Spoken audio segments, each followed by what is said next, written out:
Well, welcome to Northern Lights Spiritual Center. This is a community of people dedicated to using spiritual and practical principles to create lives we want to live. I am Reverend Vaughan Amaré, and I am here with Reverend Mykal Amaré. We do not have Reverend Pamela Grace here at the moment, but she is the founder of this community. Northern Lights Spiritual Center offers practical and spiritual tools to make positive changes in our lives. We usually do an opening song in this very room. You can sing along with me if you want, or just be sung to.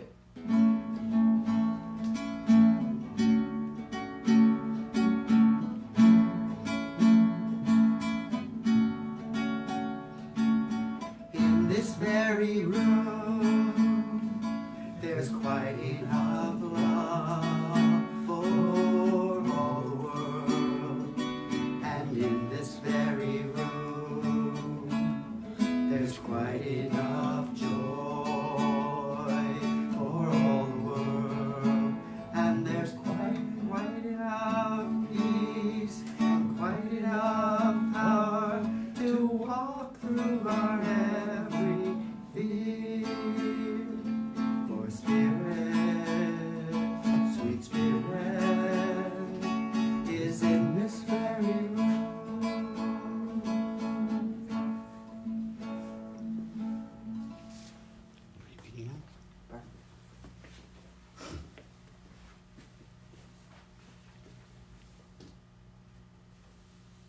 Our reading today comes from lonerwolf.com, Opening Your Heart. As mind-oriented beings, it can be so easy for us to get caught up in solely thinking our way through life. Yes, the mind is necessary. Yes, logic is important. But when the mind is the only force we use to navigate through life, we suffer from a sense of deep unease most of us aren't even aware of. When the mind dominates our lives, all mystery and wonder is lost. We tend to separate other people, the environment, and ourselves into neatly labeled boxes and concepts, instead of seeing reality as it actually is. The mind-dominated person sees all of life through a narrow lens. Everything is either good or bad, black or white, nice or nasty, right or wrong, helpful or unhelpful, and so on. As a result of this rigid thinking, we become angry, resentful, suspicious, selfish, and fearful. When we are mind-dominated, our hearts become closed. We no longer see other people as fascinating expressions of divinity. Instead, we see them as threats to our job, security, well-being, or unstable ego identities. We can no longer find the courage in ourselves to be open and vulnerable, so instead we adopt fearful masks that suffocate us. When our hearts are closed, we are no longer truly experiencing life. When our hearts are closed, we are knee-deep in the dark quagmires of illusion created by thought. The moment our hearts close is the moment when we disconnect from our true nature, our souls. The moment you commit to opening your heart is the moment you embark on true spiritual practice. Theories and philosophies help us to expand, but they do not help us to deepen. The only time we can deepen is through the heart. Why opening our heart is the key to the deepest growth you'll ever experience. There are many paths to enlightenment. Be sure to take one with the heart. Theories and concepts will only take us so far. They will instruct us and open our minds, perhaps give us new and fascinating territories to explore, but they will never open the heart.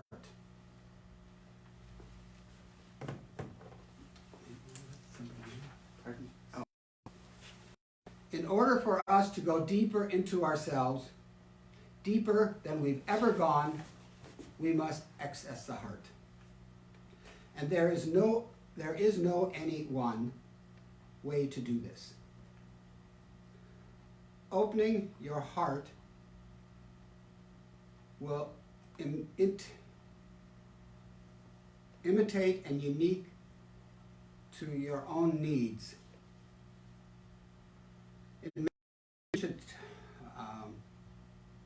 I'm being sidetracked here.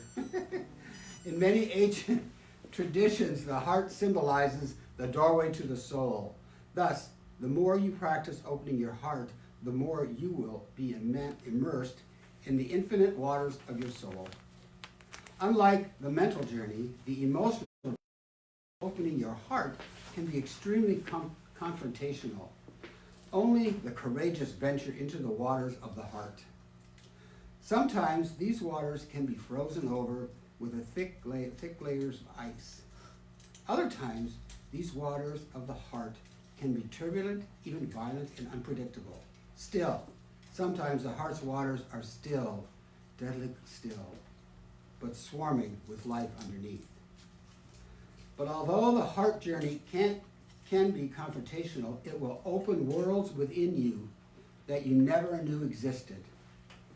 The reward for opening your heart is access to the strongest force in the universe, love itself. The deeper you go into the heart, the more you will sense the pulsating, overwhelming, intense energy within you. This energy, this love, is the fabric of your very soul.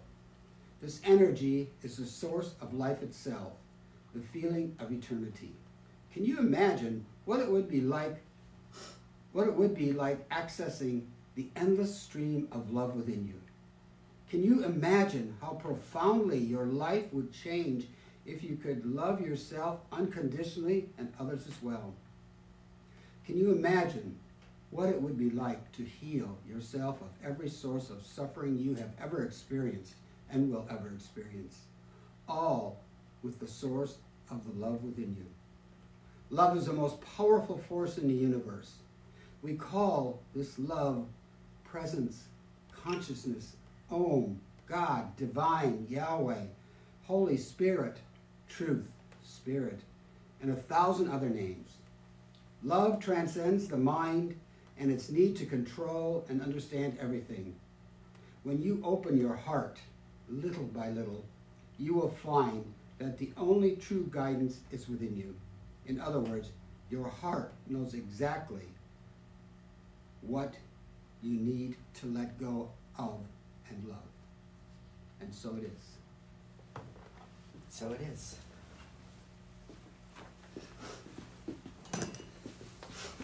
I got so sidetracked.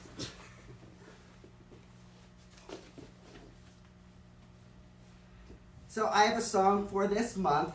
If you've been here previous weeks, you've heard it. If not, you get to hear it for the first time. The way my affirmation songs usually work is the first verse is done in the first person I, second verse is done second person you, third verse is done as we, and we come back the fourth time back to I.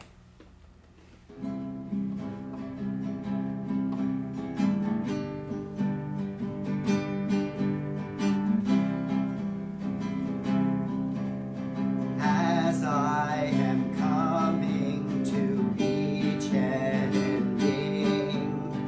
I have the choice of beginning. Do I start by accepting what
So the song for before the talk today is a piece by the San Francisco Gay Men's Chorus, and it's dedicated to the healthcare workers who are working so hard at this time. And there'll be some features of this that I'm going to be bringing into the talk. So, thank you.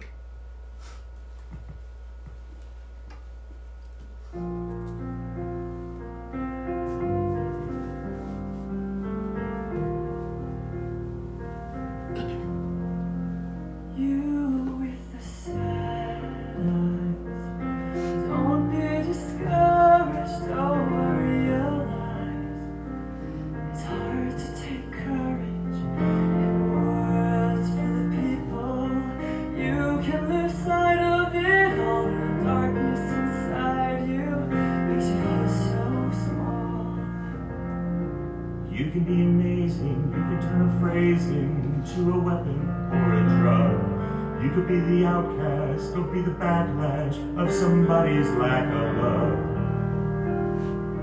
But I wonder what could happen. See your true colors shining through. I see your true colors, and that's why I love you. So don't be afraid to let them.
So, happy Easter.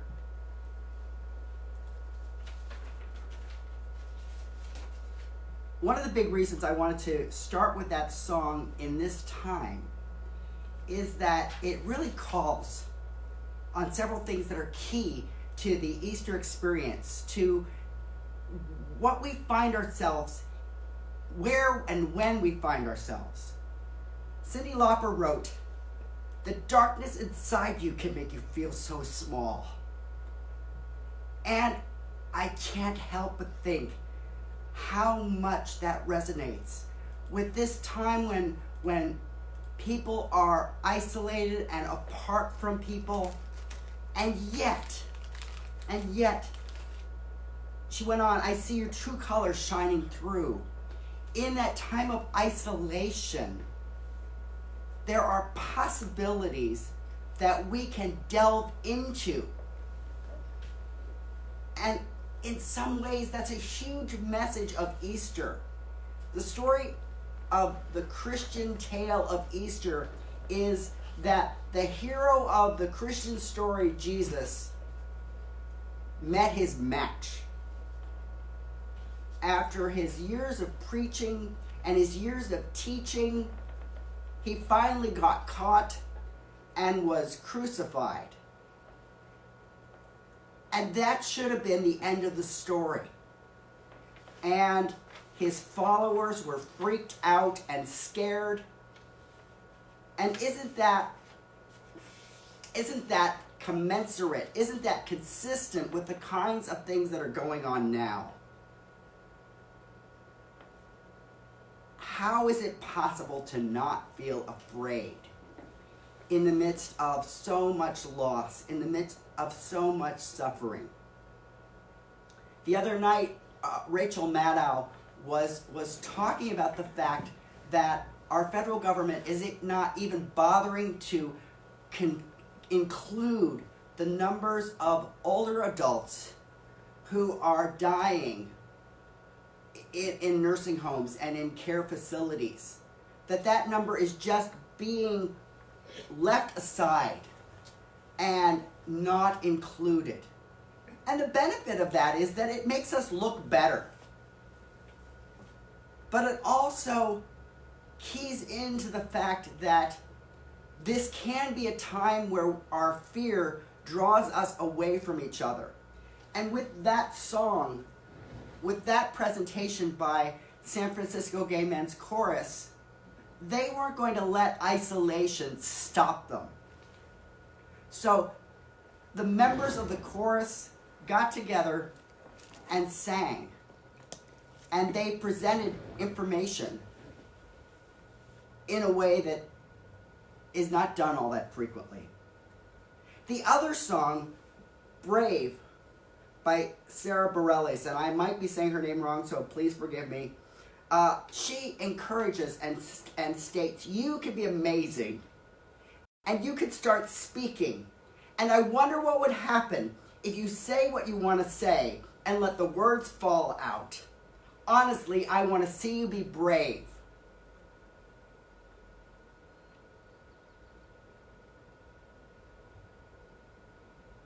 Easter time may be an opportunity to be brave.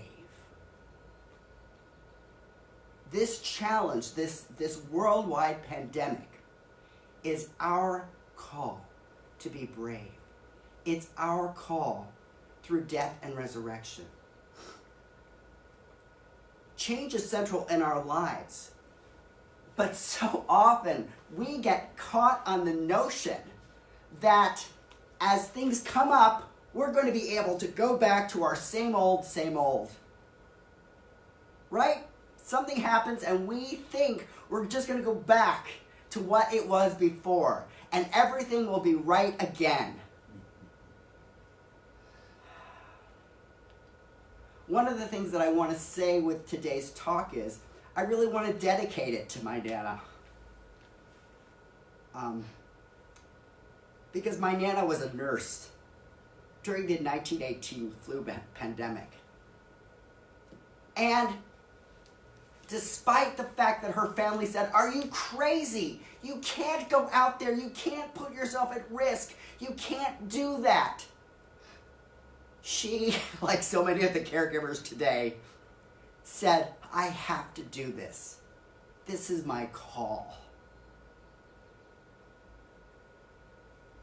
So I don't know how happy Nana would be with me using her as an illustration in an Easter story, because Nana was an extremely faithful Catholic, and I don't know that she would have felt, she might have felt like I was blaspheming the notion that there's Jesus who in the Catholic tradition is above all. But in the Science of Mind tradition, Ernest Holmes invited us to consider Jesus as the great example rather than as the great exception. That Jesus becomes a means of thinking about how it's possible to be. So I want to share 3 main points in the talk today. I want to be looking at the times that happen between death and resurrection. Because so often with Easter, our inclination is to just go with the glory and go with the triumph, and to leap over the suffering, and to forget about how it is that we got to the resurrection. When we take that time to consider that transition from death to life, it's an opportunity for us to ask ourselves a series of questions. So that's the second part, asking the questions and what we do to make meaning with those questions. And then the third piece that I want to touch on in today's talk is that science of mind metaphysical interpretation of Easter. Not simply the retelling of a moment of history, but using Easter as a moment by moment telling of our hearts, of when our hearts break and when we can open them up again. So, do you want to turn on that? I can do that.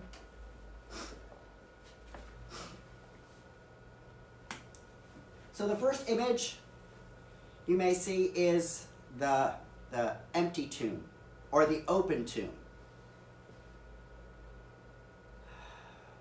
Doesn't it feel like we're all trapped in a tomb?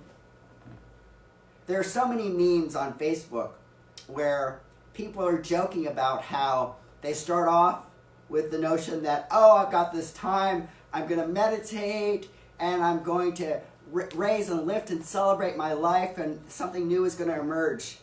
And by day 3, it's trying to figure out how to do the recipes, how to combine the cookies with the ice cream in a brand new way. That with this, we are facing a challenge that we've never faced before. And there's so much resistance to this notion of helping out by isolating. And they found that the isolation really makes a difference. I was on a call yesterday with members of my Nana's, her children, grandchildren, great-grandchildren. Pardon? And like the San Francisco Gay Men's Chorus, it had people from all over the world. Seattle, Canary Islands, Florida, Pittsburgh, Ohio. And at one point, I have to pause and think about this. My second cousin once removed, John, took his camera outside because on the Canary Islands, everyone is held to be inside. And so every day at 7 p.m., every day at 7 p.m., there's a huge round of applause for all of the healthcare workers, giving thanks for all the work that they're doing.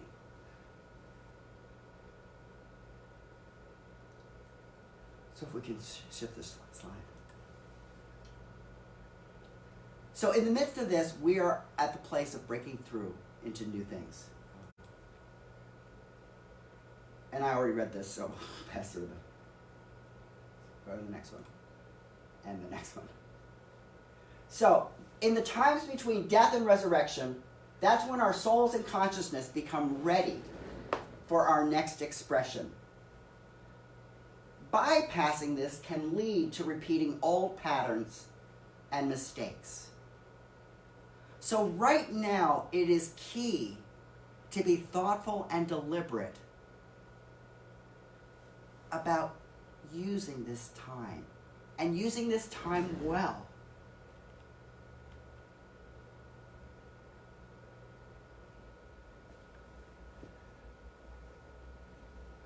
How often are we encouraged to just leap to the next thing? I've heard it called in some terms like a spiritual bypass. Something bad happens and you just want to move through it and go on to the next thing and not think about or focus on that notion. The idea that where you put your attention is where you land up, and it's what you call the law to enact. The notion, though, of paying attention to the experience of passing from death to life is to go within and learn.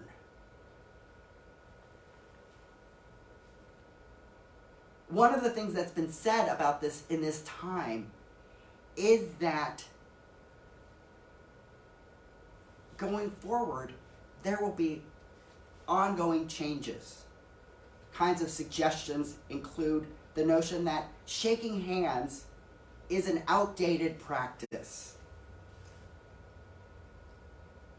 The origin of shaking hands was to be able to demonstrate when people approached each other that they didn't have weapons in their hands.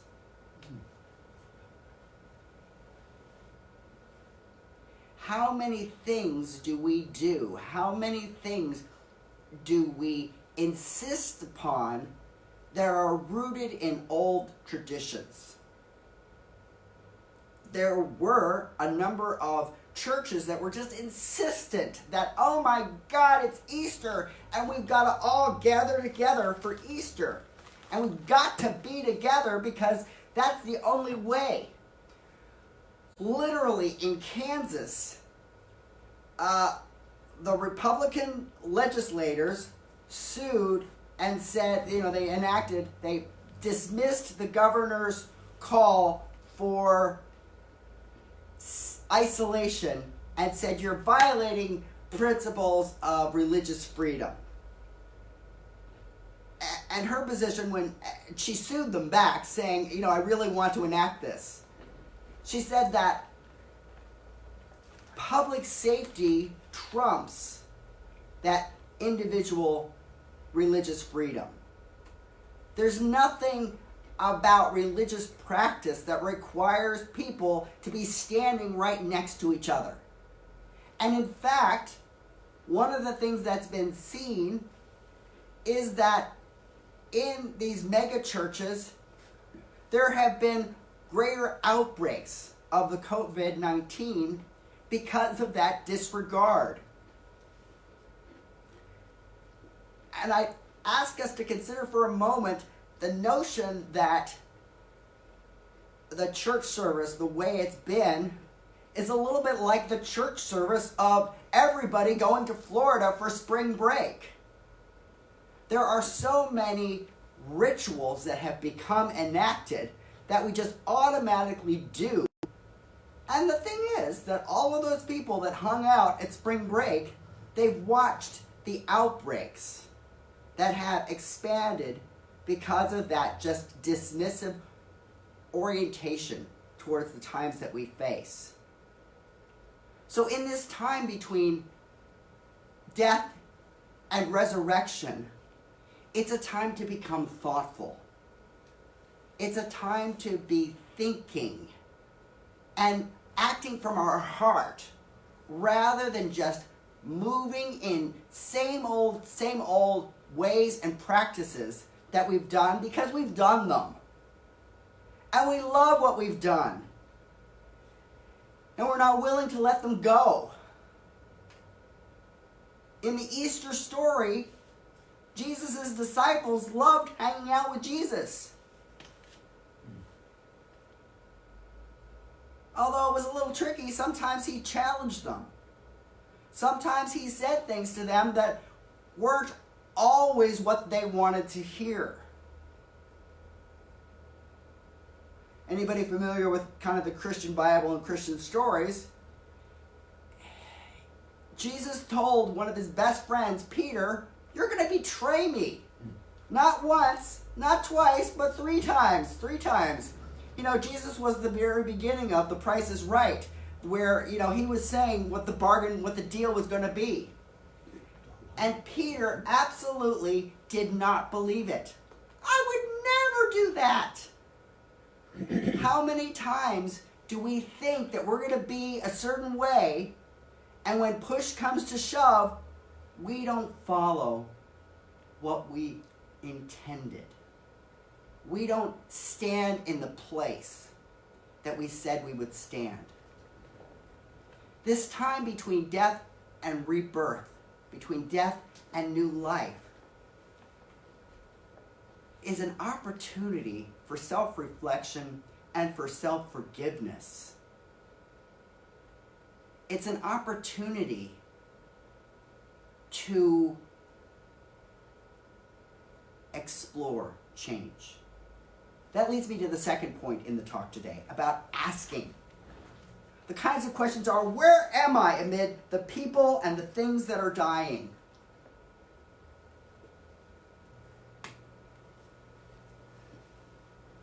No, it's the next one.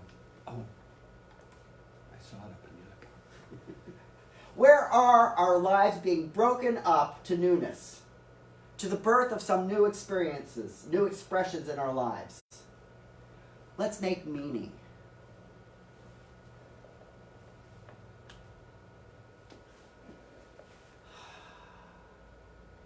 Asking the questions can help us go to pause, rather than just try to fit in our same old, same old.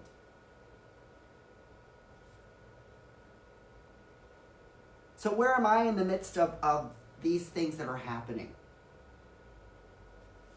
How much am I willing to support processes? I mean, one of the people watching, Daryl is the public safety guru for King County. He's this master of coming up with plans and coming up with practices and making sure that people are safe.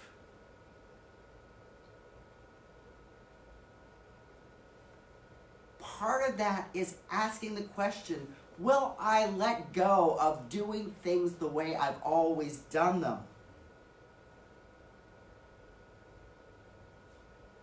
Yeah, it can feel like a pain.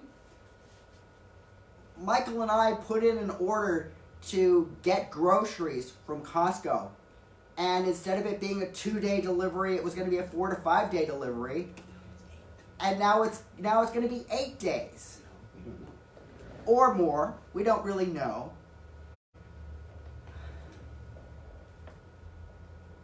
And these people are doing their best.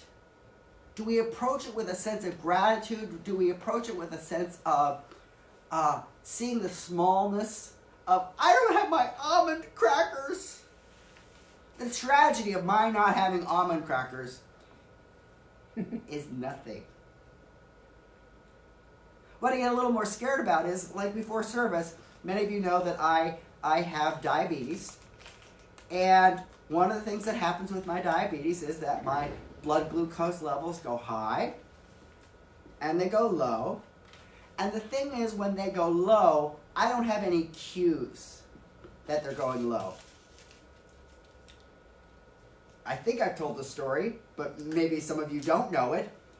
I was so low one time that I drove a vehicle after I treated the low glucose. I treated it, but see, you don't think very well when your glucose is low. Because what happens is the glucose, your brain sits in a bath of glucose. And when it goes low, that bathtub is just completely emptied out. So the brain just is not thinking well. It literally took me an hour to decide, would I have a Pepsi or would I have an orange juice? And I was wrestling with it because I knew that Pepsi would act faster, but orange juice was healthier. So would I go with fast or would I go with healthy? An hour later, between deciding that, because I really didn't have the cognitive executive reasoning to be able to say, just get something. Because I didn't get something, by the time I actually treated it, it didn't do anything. So I got in my car, and it was like I was in an altered state.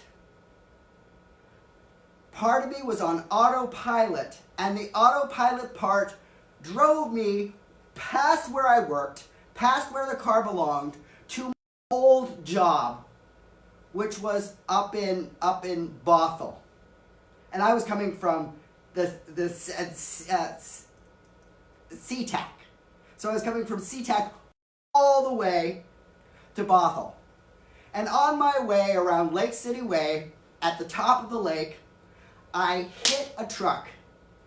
And I hit the truck only because the truck's taillights weren't working. So when it braked, I didn't see the brake lights. I wasn't on the autopilot that was working didn't work. And when the EMTs came to get me, I said, I am dangerous. I have diabetes and my blood glucose is dangerously low. And they said, dude, you can't be that low to be talking to us like this. They took me aside and my blood glucose level was 14. And they said I really should have been in a coma. And they were like, oh my God, dude, you are totally low. And I said, I told you that I was totally low. I tell this story because we fall into autopilot so easily. And we don't stop and ask the big questions. What is it that we are going to do? So, do we embrace this social isolation? And do we turn it around like the San Francisco Gay Men's Chorus and create something of beauty from that? One of our congregants, Tan, made beautiful face masks for Mykal and I so that when we go out, we can be safer. That's one of the ways that Tan is engaging in this. She is creating and making beautiful things. Viktor Frankl offered some ideas around asking questions, around making meaning. He proposed that there are 3 ways that you start by doing deeds. So what deeds do we choose to do? Tan is choosing to make these masks. Daryl is choosing to work from home to get 12, 14 hours a day so that people are safe. What choices are we making? What actions, what deeds are we engaging in? A second way to make meaning is, how do we be in the experiences? So rather than leapfrogging over the experience,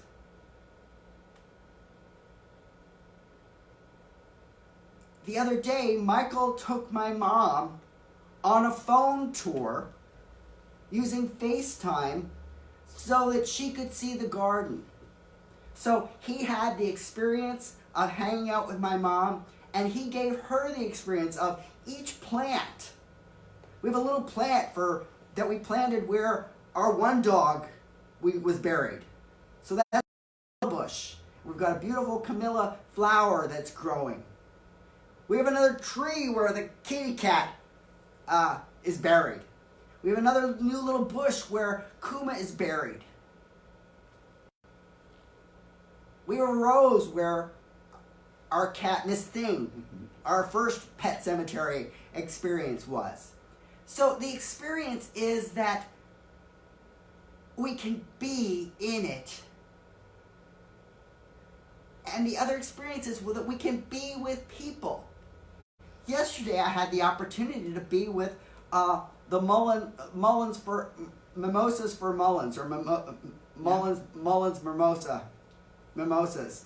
And I got to be with my sister and my cousin JR and his wife Linda and JR's mom, Mary Lou, who was married to my Uncle John, who's my mother's brother.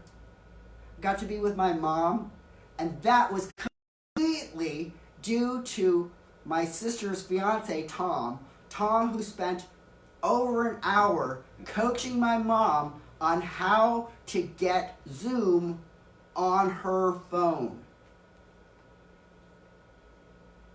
There was my cousins Susie and Cindy.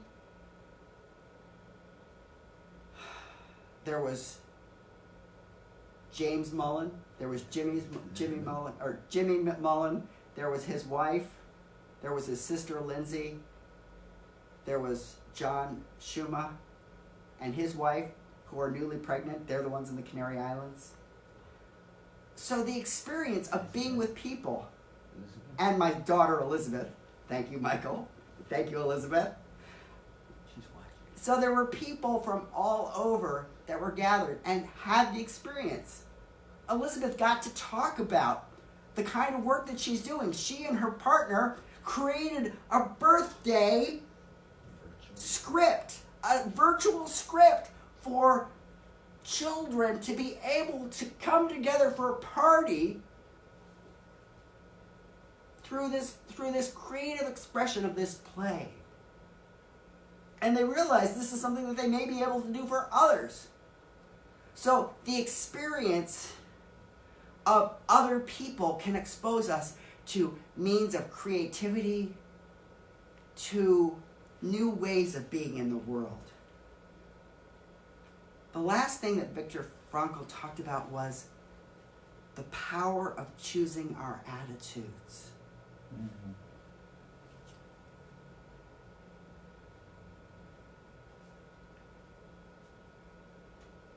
This experience is filled with deaths, and it is filled with heroicism, and it is filled with acts of kindness and grace, and it's also filled with acts of greed and selfishness. Driving here, we heard how the masks that you put on to wear for safety, they used to be sold at a rate of a little under $1 a mask, and now they're going for $6, $7 per mask. It isn't a matter of demand, it's a matter of greed. And how do we respond to the greed? There's a part of me that's just really angry. And in the death process, it's best not to just jump over that anger. It's best to look at, what am I going to choose to do? Is anything that I'm doing enacting greed, or is it enacting kindness? And rather than seeing it all out there, that it's these bad people that are doing this, how do I own it and say, how do I keep choosing kindness? How do I keep choosing generosity? How do I keep choosing to balance between caring for others and caring for myself?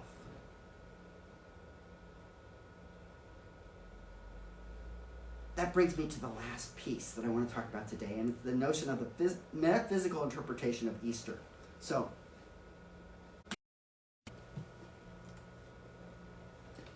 the spirit that has raised Inanna, Horus, Persephone, Jesus dwells in all.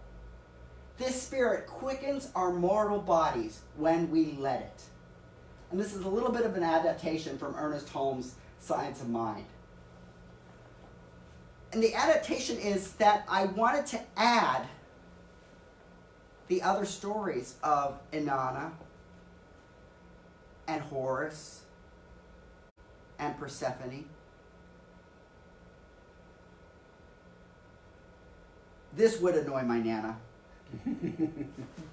But Christianity has put a premium on the exceptionality of Jesus, and has claimed that all of those other stories about resurrection were lies, and that Jesus' story is the only one that's true.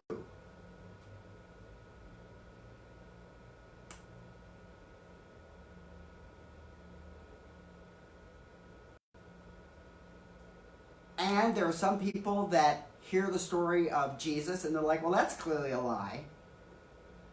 And I remember years ago, Reverend Kathy Ann Lewis talked about the truth at the core of the story. There is something about new life that happens.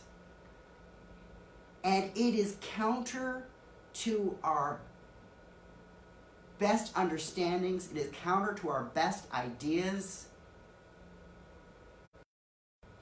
We don't see that many times that people come back from the dead. And since we don't see it, we don't give it any credit. One of the big things, though, about the story of Jesus coming back from the dead is that he was changed. Inanna was changed. Persephone was changed. Horus was changed. I mean, Horus was cut up and scattered all across the universe. How much more changed can you be than that? But the stories of Jesus, he's walking around the garden and people are like, well, who are you? You just look like the gardener. They weren't recognizing him. There's the other story of on the road to Emmaus, where he's hanging out with folks that had been followers. And he asks them, what's up? You seem kind of down. And they tell him this whole story about Jesus, and they tell him about all of the events that happened and about his death. And then he says, well, can I have dinner with you? And they're like, fine. And then he breaks the bread the exact same way that he did with the apostles. And they're like, oh, you're that guy. They didn't recognize him.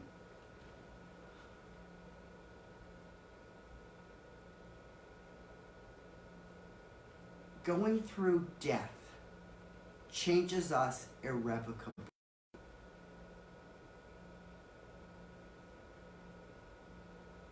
And I alluded to this before, the notion that after come up with a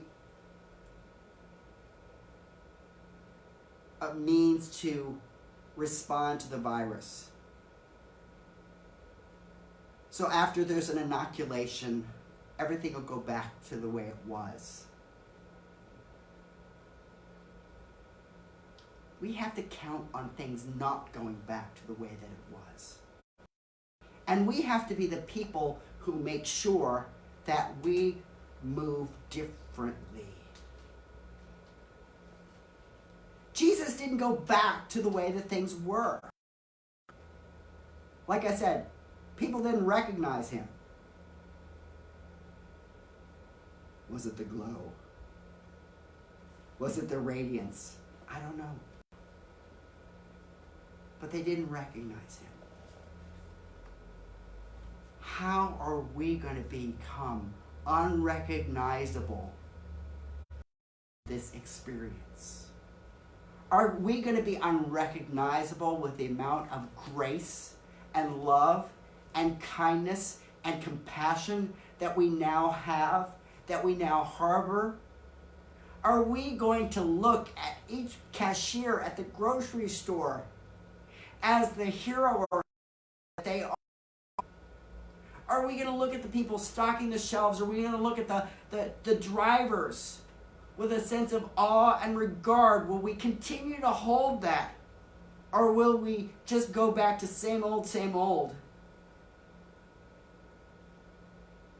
Will we treat people like second-class citizens?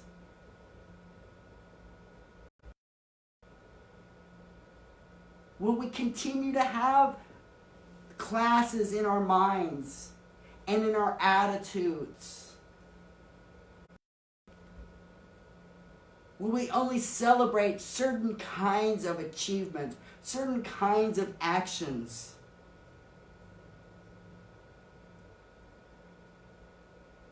Will we continue to look for constant praise and adulation?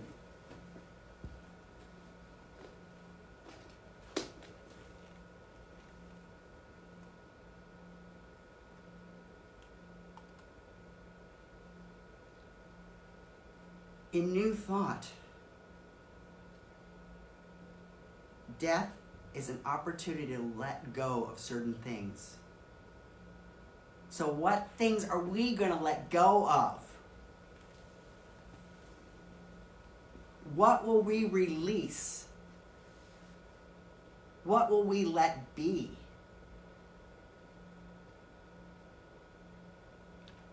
And will we remember? Will we remember that we are always dying and being reborn? That this isn't simply just this moment, but this moment elevates what is happening all the time. How much can we celebrate each day, each moment as a new gift? I feel very blessed. I'm here because my sister decided to donate a kidney. I'm here because years before that, a family decided that when their child died in a snowmobile accident, that they were going to let his body save other people. So I had the benefit of living because of other people, so that every day, every moment is a gift. If I could encourage or invite someone to consider it, that would be what I hope to inspire. That I'm here because of the gifts of others. And that my being here, how do I fill that with as much grace as possible? Founding minister, Reverend Pamela Grace Beatty, took on the name Grace. She anointed herself as Grace because grace is an absolute gift. My father's mother's name was Grace. And I passed it on to our daughter, Elizabeth. And to Elizabeth we gave Joy.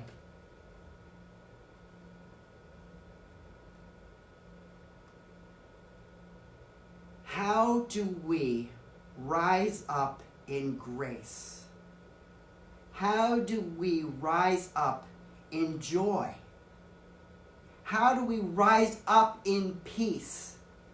Letting go of possible bitterness, letting go of possible angst.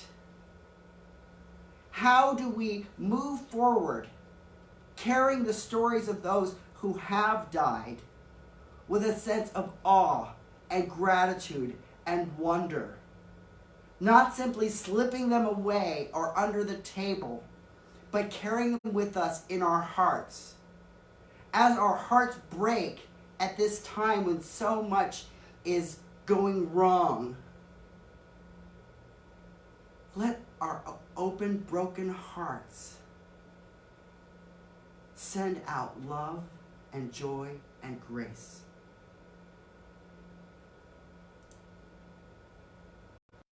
In the midst of whatever death and resurrection we're going through, be it a job, be it a relationship, being it an old hobby that we used to love and it no longer interests us at all. Whatever it is that is passing away, let's let it pass away with reverence and gratitude and love. And in doing that, open ourselves to a new way of being. So I have an affirmation for us all to do. Mykal will show it. So, 3 times is the magic way that we do it. So please join me. Today, I am open to great changes in my life, claiming the highest expression of who I can be. I claim my greatness now. Time 1. Time 2. Today, I am open to great changes in my life, claiming the highest expression of who I can be. I claim my greatness now. And finally, today I am open to changes in my life, claiming the highest expression of who I can be. I claim my greatness now. And so it is. Thank you very much for joining today. For the folks on Zoom, we are going to have a little bit of a conversation and check in, because what we do here at the center is after the talk, we talk a little bit about ahas or what hit me or even what you should have said that you missed. So thank you to the people on Facebook. And so it is.